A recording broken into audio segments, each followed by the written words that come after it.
अस्सलाम वालेकुम। प्रोग्राम सियासी टाकरा और मैं हूं आपकी मेज़बान अस्मा नवाज़। जैसे कि आप जानते हैं कि सियासी टाकरा में हम गुजरात की आम सियासी शख्सियात से आपकी मुलाकात करवाते हैं और आज इसी हवाले से हमारे साथ जानी मानी शख्सियत हैं, किसी तारीफ़ की मोहताज नहीं, चौधरी जाफ़र इकबाल गुजर, साबिक MNA, साबिक वफाकी वज़ीर और NA 65 से अब भी उम्मीदवार हैं मुस्लिम लीग नून के प्लेटफॉर्म से। अस्सलाम वालेकुम सर। वालेकुम सलाम। बहुत शुक्रिया आपने वक्त दिया, आपका क्योंकि शुक्रिया। हल्के में इतनी मसरूफियत है और लोगों से मिलना मिलाना भी है। सर वापस चलते हैं थोड़ा सा पीछे 2018 के इलेक्शन से और 2013 से इलेक्शन से। आप हल्के में बहुत एक्टिव, आपका एक मेल जोल रहा, लेकिन अभी लोगों की ये राय है कि शायद उस तरह से नून लीग उनके मामलात को हल नहीं कर सकी। तो ये जो इलेक्शन है थोड़ा मुख्तलिफ होगा, या आपको लगता है कि हल्के में आपकी लोगों के साथ जो मेल मिलाप है उससे कुछ फ़र्क पड़ेगा? देखिए, कोई भी 100% आपकी सोच से, आपके काम से, आपके मंशूर से मुतफिक नहीं हो सकता। इतना बड़ा हल्का है, 8 लाख के करीब आबादी है और लाखों वोटर हैं। इख्तलाफ ही सियासत का हुस्न है। लेकिन अगर किसी पैमाने पे आप इस चीज़ को तोलें, मापें, कोई भी पैमाना बनाएं, कारकर्दगी ही बुनियादी चीज़ है। और उसमें करीब करीब अगर देखा जाए तो 3 अदवार हुकूमत ऐसे हैं।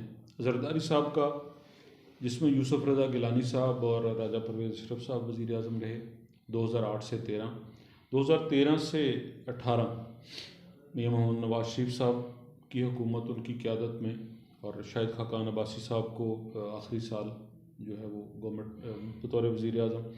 और फिर 2018 के इंतखाबात के बाद जिसको आज हर शख्स, चाहे वो अदलिया है, नैब है या कोई भी इस्टेब्लिशमेंट का चेहरा आप देख लें किसी भी कॉर्नर से, वो सब तस्लीम कर रहे हैं कि हम कैसे लेके आए।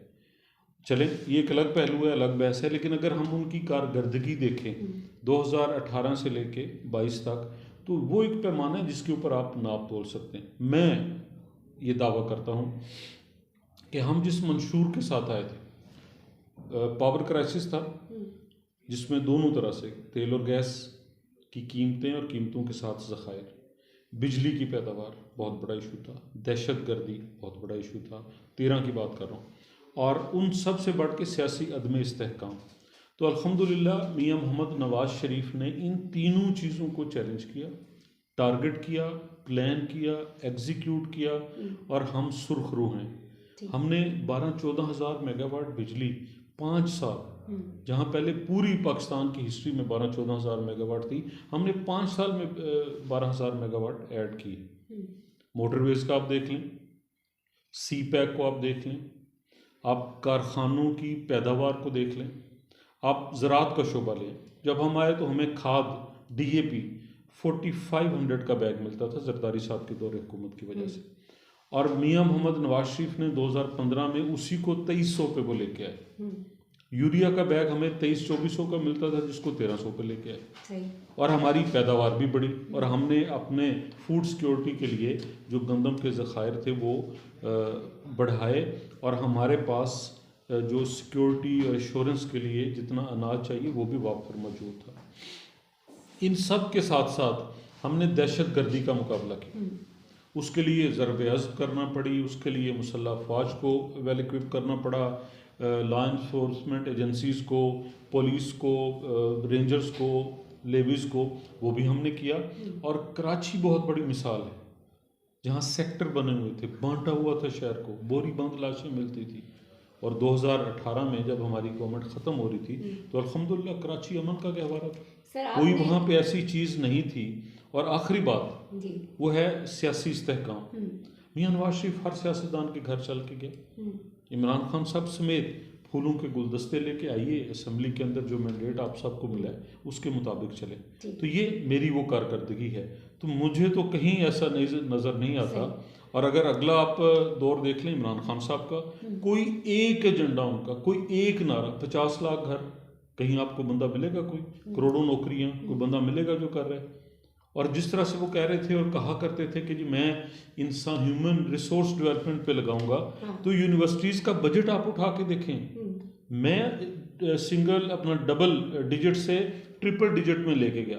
यानी अगर 35-40 अरब बजट था 2013-14 में, तो 2017-18 में 135-40 अरब बजट था हायर एजुकेशन का, और इमरान खान साहब फिर उसे कम करके ले।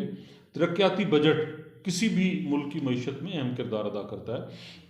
350 अरब का था जरदारी साहब का आखिरी बजट, जो 2012-13 का बजट था। 2013-14 और फिर 2017-18 जो आखिरी हमने 18 बजट दिया, वो 1001 अरब का था। यानी हमने 3 गुना उसे बढ़ाया। तो जब आप मुल्क के तरक्याती बजट को भी 3 गुना बढ़ा लेते हैं, तो ऑब्वियसली वो टैक्स कलेक्शन से हुआ।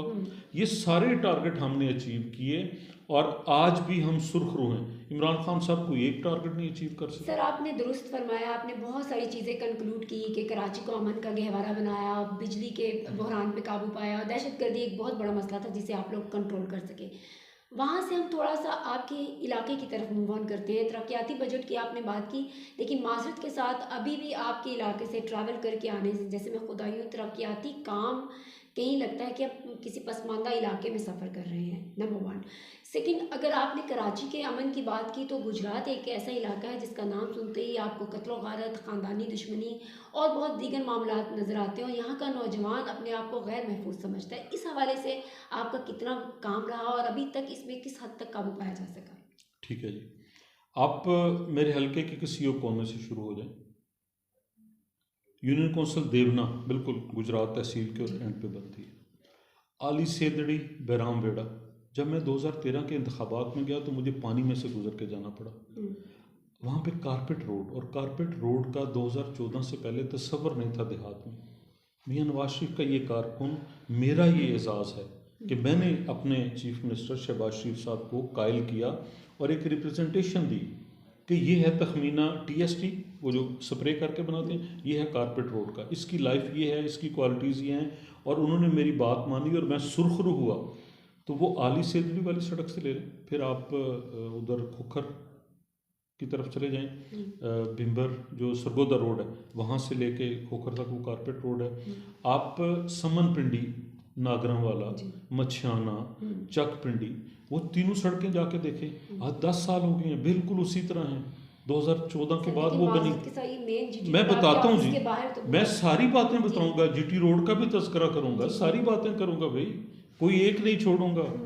आप फिर लाला मूसा से शुरू हो जाएं, ये कुल्लेवाल सईदा से वहाँ आप जाएं, ढींडा मंडीर, और वहाँ से निकल के आप छोकर कलां पहुँचेंगे, कारपेट रोड है। और सिर्फ कारपेट रोड नहीं है, शजरकारी भी है। वो दरख्त जिनका देहात में तसव्वुर नहीं किया जा सकता था, वो फूलों वाले दरख्त, वो सब्ज़े वाले दरख्त जो आज भी लगे, मैं टिप्स पे उनके नाम आपको गिन के दे सकता हूँ। फिर आप दुल्लावाला से पसवाल तक कारपेट रोड वहाँ पे मौजूद है। इस तरफ आप चले जाइए, भद्दर से लेके ख्वासपुर तक, ये कोई 40-50 देहात, और फिर आगे मिलाती है कश्मीर को, वो 20 फुट कारपेट रोड है। 10 साल गुजरने को हैं, अल्हम्दुलिल्लाह आज भी हम सुरखरू हैं। ये ठीकरियाँ मोड़ से बारवाल तक आप जाते थे, चला नहीं जाता था उस रोड के ऊपर, गाड़ी आप 10 की स्पीड पे चलाते थे। 10 साल हुए बने हुए, आज भी अल्हम्दुलिल्लाह उसी तरह। फिर आगे आप चली जाइए, अली चक GT रोड से उतर के डल्लार जादी और चक सिकंदर तक आपको कारपेट रोड मिलेगी। आप बिल्कुल आगे चले जाएं, डिंगा से लेके खोड़ी आलम, नूर जमाल, पोड़ावाला, रंधीर, कारपेट रोड मिलेगी आपको। आप कैसे, अभी ये 20 और मैं गिनवा सकता हूँ। लेकिन सर, जो सेंट्रल रोड की मैं बात करूँ, GT रोड की, कि मोस्टली ट्रैवल यहाँ से होता है। हमारी नज़र में एक आम शहरी जो through GT road Islamabad towards Lahore travel करता है, उसकी नज़र से मैंने ये देखा और ये इसलिए आपसे शेयर किया कि ये रोड जो है it's very uncomfortable. GT road को हमने शाहीन चौक से लेके और स्काईवेज और खरियाँ तक 2015-16 में, ये वो सड़क है, इसके ऊपर लोड इतना है कि आपको 4 से 5 साल के अंदर इसको रिफर्बिश करना होता है कि आप पहले कारपेट उखाड़ते हैं फिर आप बिछाते हैं। हमने 2016, 17 और 18 में ये किया सारा, और बेहतरीन थी। अब अगले 4 साल में तब्दीली आ गई, और उस तब्दीली के लवाजमात हैं। और ये लाला मूसा में आपको जो गड़ा नज़र आया, वहाँ आपने तख्ती भी देखनी है जाते हुए, उसकी तस्वीर भी बनानी है। वहाँ पे फैजुल हसन शाह साहब की तख्ती लगी हुई है जी, अंडरपास का इफ्तिताह हो गया, वो कहाँ है अंडरपास।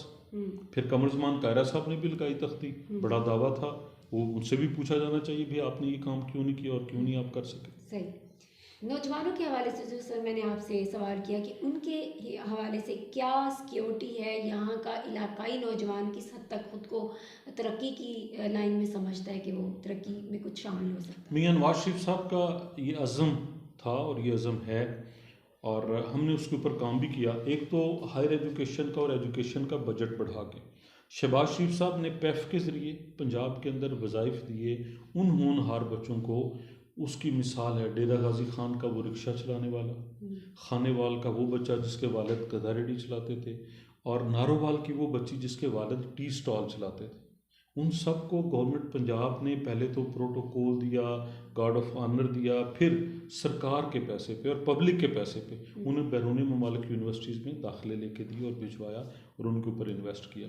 इसी तरह आज आपको अपना ये काम करने के लिए भी डिजिटल इक्विपमेंट की ज़रूरत है। आज आप कंप्यूटर के अलावा के सिवा अपना घर हो, आपका कारोबार हो, कुछ नहीं आप चला सकते। शहबाज शरीफ साहब ने पहले पंजाब के स्कूलों को, आज मैं एक गांव में बैठा हुआ था सेदड़ी, और वहाँ हेडमास्टर साहब थे एक स्कूल के, और उनसे पूछा हाई स्कूल के, जी आपका आईटी लैब कैसे? उनका जी ज़बरदस्त, शहबाज शरीफ साहब ने बना के दिया था और बहुत आला है। वाईफाई है हमारे पास, नेट एक्सेस है, दुनिया जहान का इल्म हम गूगल के ज़रिए तलाश कर सकते हैं, ढूंढ सकते हैं। इसी तरह ई लाइब्रेरीज़ यूनिवर्सिटीज़ के अंदर कायम की, शहबाज शरीफ साहब ने की। फिर हमने यूनिवर्सिटीज़ बढ़ाई। हमारा ये अज़म है कि हर ज़िले में एक यूनिवर्सिटी होनी चाहिए। और अगर मेरे ज़िले की बात की जाए तो मियाँ शहबाज शरीफ ने मेडिकल कॉलेज दिया। फिर हमने साथ पड़ोस ज़िले में रसूल कॉलेज ऑफ टेक्नोलॉजी 1910 में कायम हुआ था, और अल्हम्दुलिल्लाह मियाँ नवाज शरीफ के इस वर्कर ने उसे टेक्नोलॉजी यूनिवर्सिटी का दर्जा दिलवाया, और पाकिस्तान की फर्स्ट एवर टेक्नोलॉजी यूनिवर्सिटी वो बनी। ये हमने नौजवानों के लिए किया। और टेक्नोलॉजी यूनिवर्सिटी बनने से जितने टेक्नोलॉजी के इदारे पंजाब के अंदर हैं, वहाँ रिसर्च, तहकीक का, जदीद उलूम का और जदीद दुनिया के साथ हम आहंग होने का उनको मौका मिलेगा। इसी तरह यूनिवर्सिटी ऑफ गुजरात, बहुत बड़ा बजट दिया हमने, और 5 साल मुतवातर देते रहे दोनों तरह से, वहाँ फैकल्टी डेवलपमेंट के लिए भी और वहाँ पे नई तामीरात के लिए भी, ताकि ज़्यादा बच्चे, और मेरा ख्याल अंदाज़ा मेरा है कुछ 26-27 हज़ार नौजवान वहाँ तालीम हासिल कर रहे हैं, बच्चियाँ और बच्चे हमारे यूनिवर्सिटी ऑफ गुजरात में। इसी के साथ हमने स्कूलों को भी वेल इक्विप किया। तो ये वो सारा सिनेरियो है जिसके ज़रिए साथ हमने बच्चों को खेल के मैदान में लेके जी बिल्कुल। शहबाज साहब ने हाई स्कूल से लेके और फिर टॉप लेवल ज़िले के बाद पंजाब तक वो मुकाबले कराए, और वो सिर्फ खेलों के नहीं थे, मजमून नवीसी था, तकरीर का था, बैतबाजी का था, किर्रत का था, नात का था, और पूरे पंजाब से टैलेंट इकट्ठा किया जो बाद में 4 साल आपको नहीं नजर आया। सर जैसे आपने भी बताया कि ये जो प्रोजेक्ट्स हैं कंप्लीट हुए, इस तरह मुखालिफिन जो आपके हैं वो भी बताते हैं कि बहुत सारे प्रोजेक्ट्स पे उन्होंने मैं चैलेंज करता हूँ मैं चैलेंज करता हूँ कि जिस तरह सन, गांव के नाम, सड़क की लेंथ, उसका बनने का साल और आज तक कायम, बिठा लें किसी को। ये अभी जो पीटीआई की हुकूमत रही, उनके एमएनए साहब को या किसी नुमाइंदे को बिठाएं, कमर जमान कायरा साहब को बिठाएं, उन्हें कहें आए जी आके बात करें। साहब ये नोट कर लें, सर तो खुलेआम कह रहे हैं, तो इंशाल्लाह नेक्स्ट मैं तो कह रहा हूँ उसमें हम दोनों पार्टीज का, तीनों पार्टीज के मेंबरान का होना शामिल है। इलाका बहुत सेंसिटिव भी है और कैंडिडेट बहुत ज़्यादा हैं। इस दफ़ा मुकाबला किस कदर सख्त होगा और आपको क्या लगता है कि क्या सीट एडजस्टमेंट हो सकती है? इंतखाबात का जो है वो इंतखाब हमेशा सख्त होता है। इलेक्शन कभी बहुत दफ़ा होता है कि फिक्स्ड भी होता है, लोग कहते हैं धांधली होती है। देखिए मैं वो सियासी कारकुन हूँ, मैं वो सियासी कारकुन हूँ जिसने इब्तदा की पोलिंग स्टेशन पे बैठ के पर्चियाँ काटने से, मैं किसी स्काई लैब के ज़रिए नहीं आया, मैं कोई ड्राइंग रूम का सियासतदान। मेरा गांव फतेह भंड, पोलिंग स्टेशन पे मैं खड़ा हूँ, वहाँ पे कौन आके मेरा हाथ पकड़ के वोट डाल जाएगा? हाँ, पॉलिटिकल इंजीनियरिंग होती है, इससे मैं बतौर सियासी कारकुन इनकार नहीं करता, और वो बहुत मुज़र है। उसको मिनिमाइज़ करके और ख़त्म करना होगा, वो सियासतदानों ने करना है। तो जहाँ तक इंतखाबात की बात है, ऐसा नहीं है कि कोई बस आपने दरख्वास्त भर दी और आप मेंबर बन गए। जब आपको 350 से ज़्यादा देहात हैं, अभी आज मैं मोगोवाल साइड कुछ 6-7 देहात में घूम के आऊँ, तो लोग आपसे सवाल भी करते हैं, मंशूर भी पूछते हैं, आपकी और आपकी जमात की पिछली कारकर्दगी को भी देखते हैं। जहाँ अगर मैं बात करूँ पीपल्स पार्टी की, तो उनके पास तो गुजरात के 8 सूबाई के हलके हैं और 4 कौमी के, 2 सिर्फ कैंडिडेट हैं, कमर जमान कायरा साहब, नदीम असगर कायरा साहब, उनके अलावा देख लें।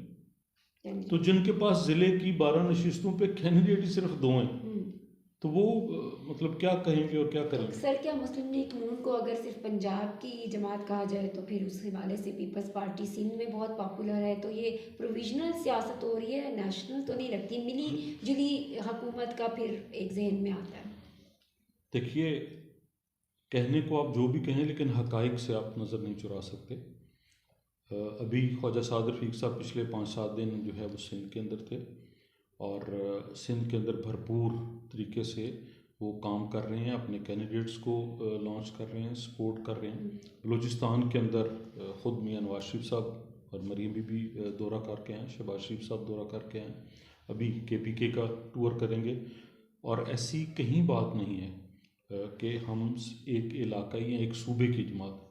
और फिर अगर आप मियां नवाज शरीफ साहब के काम को देखें, अगर आप उनके विजन को देखें, अगर गवादर आबाद हो रहा है तो क्या गवादर पंजाब का हिस्सा है? मियां साहब नेशनल लीडर हैं। अगर कराची पोर्ट कासिम पे कोई एक्टिविटी हो रही है, क्या वो पंजाब का हिस्सा है? अगर आप मोटरवे इस्लामाबाद से डेरा इस्माइल खान कोयटा और वहाँ से गवादर लेके जा रहे हैं, अगर आप हज़ारा मोटरवे को जो शुरू KPK से होता है और GB में जाके ख़त्म होता है दर्रा खंजराब पे, तो क्या वो पंजाब का हिस्सा है? जामिर बादशाह डैम की बात कर लें, दासू डैम की बात कर लें, करोट पावर प्रोजेक्ट की बात कर लें, नीलम झेलम की बात कर लें, आप लवारी टनल की बात कर लें, आप फिर इसी तरह आगे नीचे सिंध थारकोल की बात कर लें, आप मोटरवे सखर से तक जो बना है उसकी आप बात कर लें, आप जो गवादर से तुर्बत, तुर्बत से पंजगूर, पंजगूर से सखर जो लिंक बने आप उसकी बात कर लें। आप किसी एक चीज़ को उठा के देखें और मियां नवाज शरीफ के उन कामों को सामने रख के, तो आपको नहीं ये लगेगा मियां नवाज शरीफ तो पूरे पाकिस्तान की नुमाइंदगी करते हैं। ठीक, और इस नुमाइंदगी में सर माजरत के साथ आज जितने भी मेरा कुछ लोगों से लिंक रहा, सर्वे किया और मैंने थोड़ी सी रिसर्च भी की, फीमेल कैंडिडेट्स को वो इस दफ़ा आप समझ लें कि माना नहीं जा रहा या उनकी कोई स्पेस नहीं है। मुझे कहीं पे भी जो है वो female candidates as a nation जो है वो एक खातून 50% आबादी होने के रिप्रेजेंट करनी चाहिए। और जब बीबी थी मोहतरमा, तो उन्होंने काफ़ी ख़वातीन को फील्ड में मिलाया। मरीम नवाज साहिबा की मौजूदगी में ख़वातीन की बहुत कम तादाद का होना किस तरफ इशारा करता है? पहली बात तो यह है कि ख़ुद मरीम बीबी का होना वो उन्हीं में से हैं। मरीम औरंगज़ेब साहिबा की बात कर लें, सारा अफसल तारड़ साहिबा की बात कर लें, पंजाब के अंदर जो है वो बात करें, दोनों जगह पे सूबे में भी बाकी सूबों में भी जितनी ख़वातीन की मखसूस नशिस्तें हैं उन पे ख़वातीन ही आती हैं। और वो रखी इसलिए भी हैं, मुझे बात कंप्लीट कर लेने दें, कि हमारे यहाँ जो रवायती हमारा कल्चर है और रवायात हैं, उनमें ख़वातीन डायरेक्ट इंतखाबात में आगे आती नहीं है। ये नहीं है कि पाबंदी है। अभी हमारी अजीज़ा हैं, भतीजी लगती हैं, नौशीन इफ्तिखार, हमारे पीरज़ार शाह साहब जो डस्का से थे, उनकी बेटी मैदान के अंदर आई, काम कर रही हैं, वो इलेक्टोरल पॉलिटिक्स करती हैं, हल्के की सियासत करती हैं। सर मेरा नेक्स्ट सवाल आप समझिए कि सिर्फ मखसूस सीटें क्यों ख़वातीन के लिए, क्यों ऐसा फील्ड में काम करके और बात करके हम जिस तरह आपके पास आपके हल्के क्या मेरी बात काट दी ना आपने। नौशीन इफ्तिखार साहबा मखसूस नशिस्त पे नहीं है, वो इलेक्शन लड़ के आती हैं। इसी तरह जो है वो सायरा अफसल तारड़ साहिबा, आप कभी उनके हल्के में जाएं, वो बिल्कुल बैठ के डेरादारी काम का सारा अपना करती हैं। ये हमीदा वहीदुद्दीन साहिबा हमारी MP हैं मंडी बहाउद्दीन से। इसी तरह ये हमारे भाई फोत हुए यहाँ वज़ीराबाद से, उनकी अहलिया हैं, वो इलेक्ट होती हैं, इलेक्शन लड़ के आती हैं। तो ऐसी बात नहीं है कि कोई रोकता है। हाँ, अगर ख़वातीन हिस्सा ना लें, अब ये हिस्सा लेने के लिए एक अपना क्राइटेरिया है कि आपको फुल टाइम पॉलिटिक्स में रहना है, 7/24 रहना है। जो टाइम दे सकता है, जो उसके लिए क्वालिफाई करता है, मैदान खुला है, कहीं पाबंदी नहीं। सर बस आखिरी सवाल यही करना चाहूँगी कि आपको क्या लगता है कि इस बार अगर सीट एडजस्टमेंट ना हुई तो क्या वोट किसके डिस्ट्रैक्ट हो साथ जाएगा। सीट एडजस्टमेंट किसके साथ? दूसरी मुखालफिन, क्योंकि जैसे मैंने कहा कैंडिडेट बहुत ज़्यादा हैं इस इलाके में और मुकाबला जो है वो इस तरह, अगर आप सीट एडजस्टमेंट नहीं होगी तो वोट एक दूसरे के कट जाएंगे और उस हिसाब से जो है वो रिजल्ट्स में जो है वो बड़ा देखिए देखिए सीट एडजस्टमेंट तो लाइक माइंडेड पार्टीज की होती है आपस में। अगर तमाम सियासी जमातें सीट एडजस्टमेंट कर लें तो फिर इंतखाबात की ज़रूरत नहीं है कि अच्छा जी इतने एमएनए थोड़े हो गए, इतने थोड़े हो गए, इतने थोड़े सारे कुछ कर दो। जगहों पे तो सर ज़रूरत नहीं, पड़ती वो है। तो पॉलिटिकल पार्टियां देखेंगी ना, इसमें आपका मेरा या किसी दूसरे का तो फैसला नहीं है। अगर सियासी जमातों की ऐसी हाँ वोट तकसीम होता है ये एक अलग सवाल है, उसके लिए हमें इस निज़ाम को चेंज करना होगा। हमें फिर जाना होगा मुतनासिब नुमाइंदगी की तरफ, और मुतनासिब नुमाइंदगी के लिए सारी जमातों का एक पेज भी होना ज़रूरी है। वहाँ पे वोट ज़ाया नहीं होता, यहाँ पे वोट ज़ाया होता है इस तर्ज़ इंतखाब में। लेकिन बहुत सारी जगहों पे बरतानिया में आज भी यही जो है वो हल्के की बुनियाद पे पॉलिटिक्स होती है, और जो विनर होता है अक्सरीती की जो नुमाइंदगी है वो असेंबली के अंदर जाती है। तो यहाँ भी ऐसे ही होता है। तो सारी जमातें अपने अपने मंशूर के मुताबिक हिस्सा लेंगी, और लोग जिसे बेहतर समझते हैं उससे दो चीज़ें वाज़ेह होती हैं। एक तो जीतने वाला जीत गया, दूसरा कि कौन सी जमात की अवाम के अंदर कितनी पजीर आई है वो भी सामने आ जाता है। बहुत शुक्रिया सर, आपने बहुत वक्त दिया। शुक्रिया। इंशाल्लाह फिर आपसे एक सीटिंग होगी, जैसे कि आपने जिक्र किया कि मनाज़े का चैलेंज भी सर ने दिया है। उम्मीद है कि मुखालफिन जो है वो इस बात को सुनेंगे भी और फिर वो भी इसमें शामिल होंगे। सियासी टाकरा की टीम से असमा नवाज़ और दबंग न्यूज़ को जो है उसकी टीम को दीजिए इजाज़त। आपसे फिर अगले हफ्ते मुलाकात होगी, तब तक के लिए अल्लाह हाफिज़।